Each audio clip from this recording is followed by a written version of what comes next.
Hello, everyone. Today I shall talk to you about something that's so personal to me that you have no idea, and it is forgiveness. Forgiveness is a very, very, very exciting topic. In fact, it is the basis of human existence, of manifestation. Every religion, every faith, every spiritual teacher out there, religious, whoever, leader, will talk about forgiveness. When I was a child, very, very, very young, I would hear people say,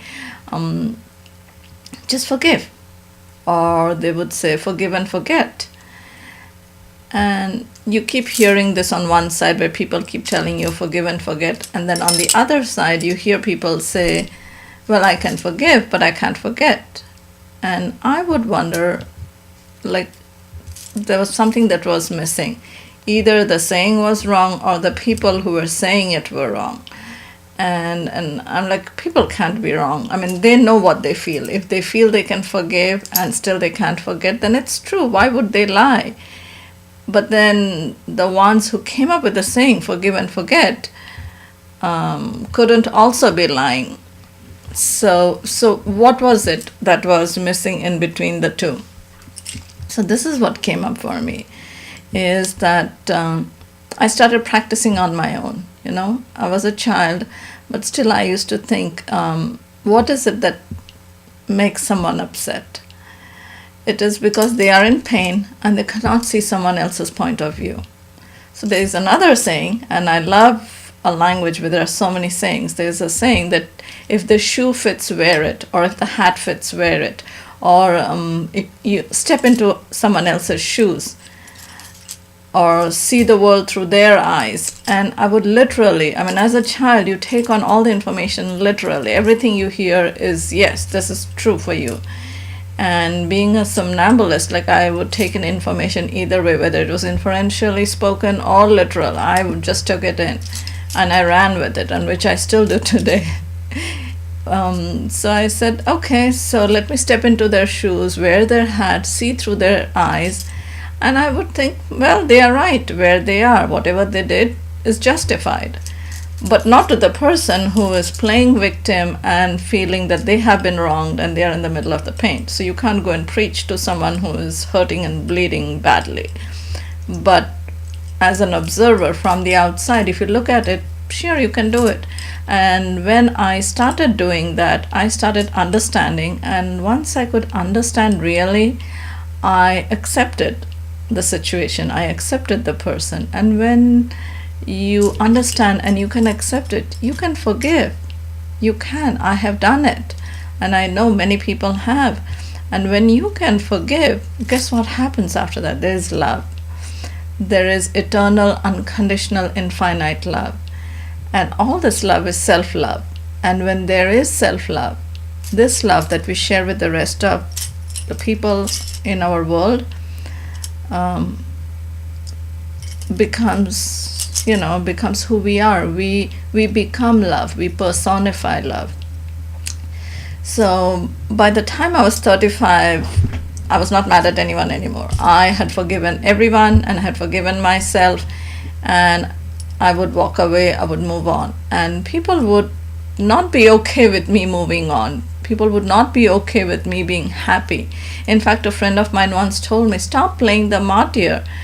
And I was like, no, it's just that I do not believe in, having a war of the ego, just constantly tickling the ego and getting a kick out of it, just arguing for the sake of arguing. I am done, I'm moving on.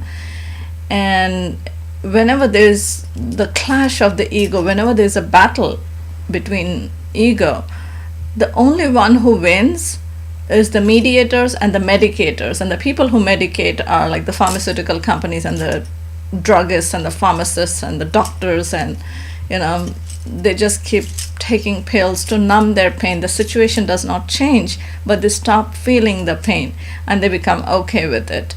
And but in the end, no one is okay with that. So for me personally, it became like, no, I have to help people. I have to teach people how to forgive. And I really did not know how to forgive. And through my quest, through my journey, I came across, I'm a huna practitioner, and one of the rituals, one of the shamanic journeys that we go through is called ho'oponopono. And ho'o means to make, pono means okay, and ho'oponopono means to become okay again, or to become aligned with who you are, your core values, to become okay because you used to be okay, and then things happen along the way and you're not okay anymore, and now you get to be okay again. And guess what? I have perfected it, and I know those who practice it have too, that in 1 hour, in just 1 hour, I can take my clients through this process of ho'oponopono, and they become okay with whatever it is in their life, with everything that's going on. And of course, after that, it's up to them to incorporate this as part of their daily, nightly ritual. It's the golden hour, the platinum hour before you go to bed, when you can give suggestions to yourself to work through your subconscious mind during your sleep time. But we'll get into that later on. But right now, what I would say is like practicing ho'oponopono.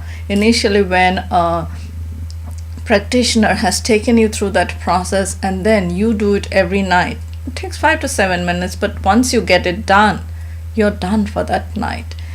And those of you who do not have a huna practitioner in your vicinity to take you through this, and you're one of those teenager attitude, oh, I can do it by myself, I don't need anyone else to take me through it.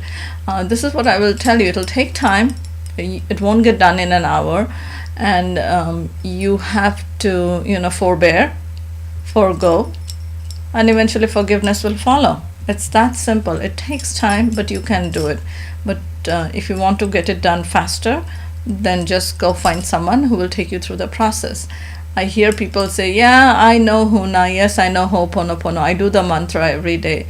And still I hear them say that I'm not okay with this and they messed up my life. And I'm like, well, then you have really not done it. But, it's good for them. If it works for them, it does. I'm not here to change the world, but I can definitely change myself. And that's all I'm responsible for anyway.